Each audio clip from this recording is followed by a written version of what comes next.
My name is Phrang Roy.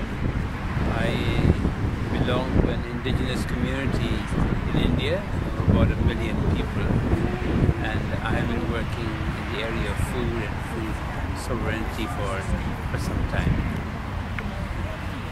So tell us, Fran, about the importance of local communities taking control of their local food productions.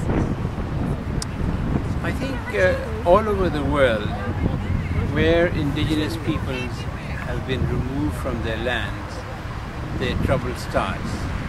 For indigenous communities, wherever they are, land is life.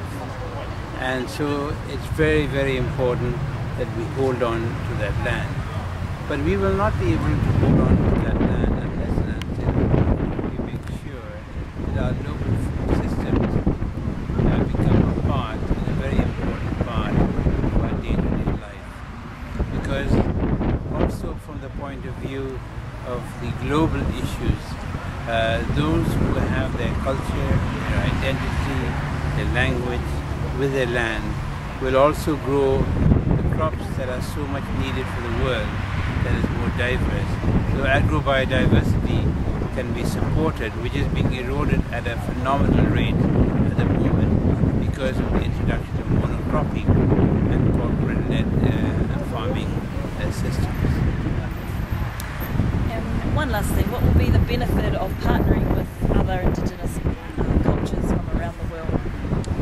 I think indigenous peoples have always seen ourselves, because of our land alienation, to be victims of various forces, whether they were the traditional systems that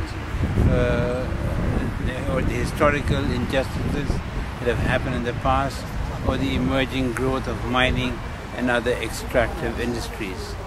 Ours is a role of enhancing, and I think that it's very, very important that we pay attention to these aspects. Because for us, it is also important for us from a health point of view. We need to take control not only of our lands, but of the body and of the food that we eat. And we can do that with local food systems much better. And this is something that is not emotional. It is something that today evidence and data has shown throughout the world, that we can live in a more sustainable world. We can have more sustainable systems if we also adopt the paradigm of more local foods and more of our traditional systems that are good. Although when we do that, we have to also remember that we can do it in complement with modern science.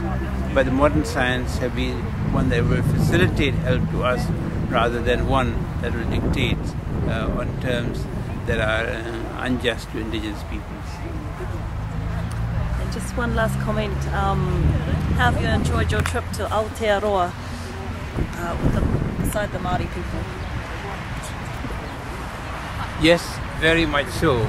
And I've learned a lot in the last 1 week staying with you here. Learned about the way in which you've been able to maintain your identity against all odds. Learn about your ability to take the modern forces and incorporate them to be instruments of help you. And learn about the celebration of life and the joy of singing, the joy of dancing, and the joy of making sure that your culture is something that is a matter of pride and joy for all and for you. Do you have a joke for us? Not on camera.